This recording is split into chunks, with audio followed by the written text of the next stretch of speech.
राजस्थान में भजनलाल शर्मा सरकार के खिलाफ लगातार आरएलपी नेता और नागौर से सांसद हनुमान बेनीवाल धरना प्रदर्शन कर रहे हैं और युवा बेरोजगारों की मांग को उठाने की बात कर रहे हैं। दरअसल हनुमान बेनीवाल लगातार ये कह रहे हैं कि अब जमाना बदल चुका है, अब हर प्रदेश के युवा को सरकारी नौकरी चाहिए क्योंकि वह अपना भविष्य सुरक्षित करना चाहता है। राजस्थान के जयपुर में लगातार भजनलाल शर्मा सरकार के खिलाफ आरएलपी कार्यकर्ता नौजवान जो बेरोजगार युवक हैं उनके साथ वो बैठे हुए हैं और भजनलाल शर्मा सरकार के खिलाफ हनुमान बेनीवाल लगातार अपनी आवाज को बुलंद कर रहे हैं। हनुमान बेनीवाल सीधे तौर पर बीजेपी सरकार को निशाना बना रहे हैं कि वर्ष 2023 में जब राजस्थान में विधानसभा के चुनाव हुए उस दरमियान सीधे तौर पर राजस्थान में भारतीय जनता पार्टी ने कहा था कि हमारी सरकार बनते ही पहले 6 महीने में ही हम रोजगार का जो वादा किया है उसे पूरा करेंगे। लेकिन आज आलम ये है कि राजस्थान का युवा बेरोजगारी की चपेट में आ चुका है। आज राजस्थान का युवा रोजगार के लिए त्रस्त है, तड़प रहा है और बौखलाया हुआ है। भजनलाल शर्मा सरकार पर सीधे भ्रष्टाचार के आरोप लगाते हुए यहाँ पर हनुमान बेनीवाल ने कहा कि जिस तरीके से भजनलाल शर्मा सरकार जो यूथ के साथ खिलवाड़ कर रही है, उनके भविष्य के साथ खिलवाड़ कर रही है, वो असहनीय है।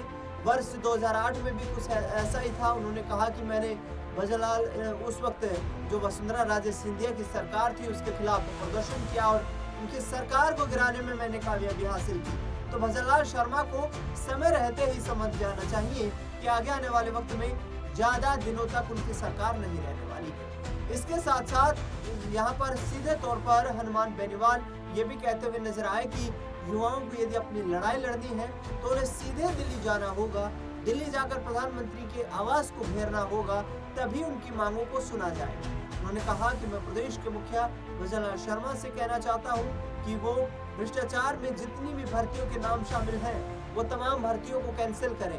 राजस्थान के युवाओं को समय रहते हुए रोजगार दें जिससे कि वो ओवर एज ना हो सके और ऐसे में राजस्थान के युवाओं के साथ हो रहे खिलवाड़ में वो भागीदार ना बने। तो सुनिए किस तरीके से आरएलपी नेता हनुमान बेनीवाल भजनलाल शर्मा सरकार को फटकार लगा रहे हैं। किधर क्या तो ढूंढ के वो भी यही काम करें क्योंकि उनको पता है कि राजस्थान के अंदर नौजवान भूल जाता है हर बार और वो जातियों के अंदर बढ़ जाता है। वोट भी जाति देख के देता है और धर्म पूछ के और धर्म देख के वोट देता है। इसलिए ज्यादा फिक्र नौजवानों की राजस्थान की सरकार नहीं करती और कांग्रेस भारतीय जनता पार्टी मिलकर लगातार 1980 से ये जो 45 साल का समय बीता 1980 से उससे पहले भी लगातार दोनों पार्टियां दो दल राजस्थान के अंदर शासन चलाते हैं। एक बार ये और एक बार ये, एक सांपनाथ है दूसरा नागनाथ। नौजवान इस बात को समझ नहीं पा रहा है। छोटे छोटे मामलों से नौजवान झांसे के अंदर आ जाता है, उन पार्टियों को वोट दे देता है। इनकी आईटी टीम बहुत मजबूत है।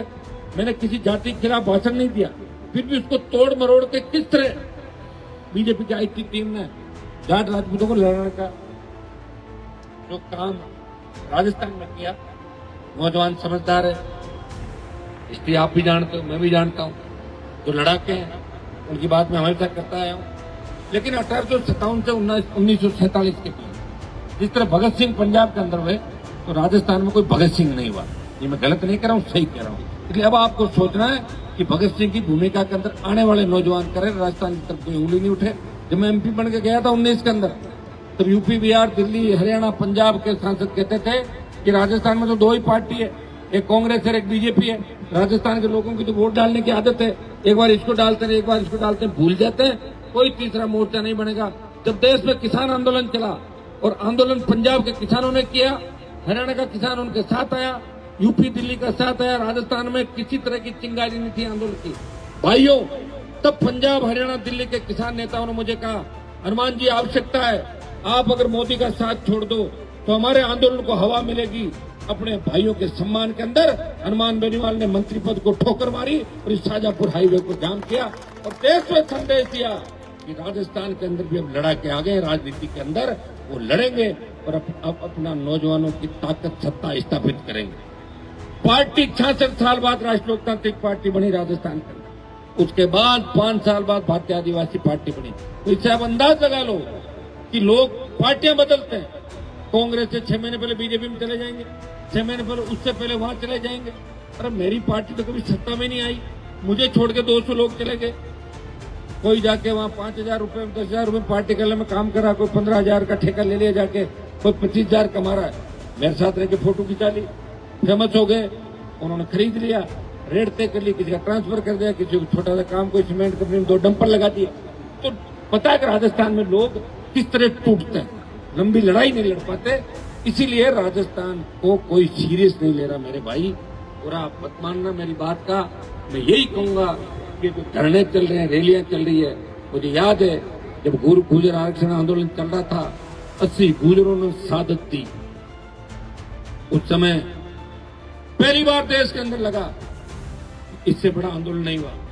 निश्चित रूप से गुर्जर जाति जिसके बलिदान को भुलाया नहीं जा सकता। पुलिस के पास गोलियां कम पड़ गई, लेकिन गुर्जर लड़ा के लड़ते रहे। दुर्भाग्य इस बात का है कि भारतीय जनता पार्टी के उन नेताओं को जिन्होंने गुर्जरों पे गोलियां चलाई, कभी गुर्जरों ने उनके साथ दुर्व्यवहार नहीं किया। करना चाहिए था, भूल गए। ये मैं कह रहा हूं, भूलना नहीं। उसके बाद हरियाणा के अंदर जाट आरक्षण आंदोलन हुआ, गुर्जरों ने पुलिस को भगा दिया और जाटों ने हरियाणा में मिलिट्री वापस चली गई। 40-50 से ज्यादा नौजवान सीने पे गोली खा के शहीद हुए। मैं तमाम उन नेताओं से पूछना चाहूंगा तो हरियाणा जाट आरक्षण आंदोलन के अंदर अगुवाई कर रहे थे, गुर्जर आरक्षण आंदोलन के अंदर अगुवाई कर रहे थे, तो भूल क्यों गए उन नौजवान जिनके घर में शहादत हुई? उनका तो बेटा चला गया पर आरक्षण भी नहीं मिला। उन भाइयों के आरक्षण की बात भी दिल्ली के अंदर हमेशा हनुमान बेनीवाल प्रत्येक जाति के आरक्षण की, प्रत्येक जाति की, शेड्यूल कास्ट, शेड्यूल ट्राइब, तमाम समाजों की। मैंने ये भी कहा कि जिस तरह जाट रेजिमेंट है उसी तरह गुर्जर रेजिमेंट होनी चाहिए, आई रेजिमेंट होनी चाहिए। हमारे तमाम भाइयों जो लड़ाके हैं, जो मार्शल कौम है, उनको रेजिमेंट उनकी होनी चाहिए ताकि और ज्यादा जोश आ सके। भाइयों, सेना का सम्मान, अग्निवीर लाने के बाद जिस तरह सेना को कमजोर करने का प्रयास किया, मोदी जी किसानों के मामले में हार हो गई और बदला खा ले, कहा कि ये किसानों के बेटे सेना में जाते हैं, इसलिए सेना को ठेके पे दे दो। और इसीलिए ये किरकिरी देश के अंदर हमारी हो रही है कि सेना भी मायूस हो गई। उसमें कोई दो राय नहीं कि अग्निवीर आने के बाद सेना मायूस हो गई। अग्निवीर जब शहीद होता है तो एम्बुलेंस के अंदर उसकी बॉडी आती है मेरे भाई। कोई शहादत नहीं, कुछ भी नहीं। 4 साल के लिए आओ और वापिस जाओ। मैंने उसी दिन से लड़ाई की शुरुआत की जिस दिन देश में ट्रेनें जल रही थी, आग लग रही थी। हनुमान बेनीवाल ने झंडे के साथ आंदोलन किया और राजस्थान में एक भी उपद्रव नहीं होने दिया। राजस्थान के अंदर मैंने आपको संभाला, उस आंदोलन को आगे लेता रहा। All party meeting, Lok Sabha, Jodhpur में 2 लाख जवानों की रैली करके, और लोकसभा में रोज देखते हो कि एक बात कहता हूं कि प्रधानमंत्री जी अग्निवीर को समाप्त करना होगा। मेरी ललकार और हुंकार का ही परिणाम है कि पहले 25% अग्निवीर को परमानेंट करने की बात थी और डरी हुई बीजेपी सरकार ने 50% अग्निवीर को परमानेंट करके 50 को वापस भेजने की बात की।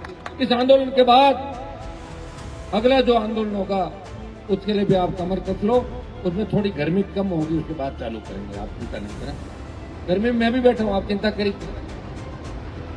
अगला आंदोलन होगा जिस तरह किसानों के आंदोलन का नेतृत्व पंजाब ने किया, अग्निवीर समाप्त कराने का आंदोलन, इस योजना को खत्म करने का आंदोलन राजस्थान की धरती से दोबारा होगा। तो दिल्ली की ओर हम जाएंगे, प्रधानमंत्री आवास को घेरेंगे, दिल्ली में बड़ी रैलियां करेंगे और राजस्थान के जवानों का परचम देश के अंदर ले रहे हैं।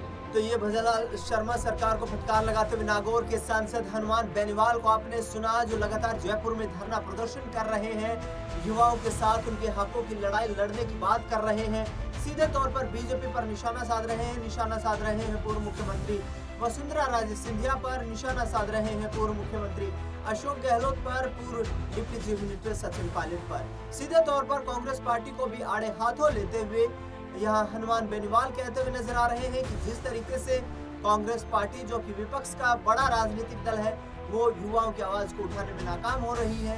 भजनलाल शर्मा सरकार के खिलाफ युवाओं की आवाज के लिए, उनके हितों के लिए नहीं लड़ रही है। सीधे तौर पर सचिन पायलट जो कि यूथ लीडर के रूप में अपने आप को प्रेजेंट कर रहे हैं, उन्हें अब सड़क पर उतरना चाहिए, उन्हें अब युवाओं का साथ देना चाहिए और राज्य सरकार का तख्ता पलट करने में बड़ी भूमिका निभानी चाहिए।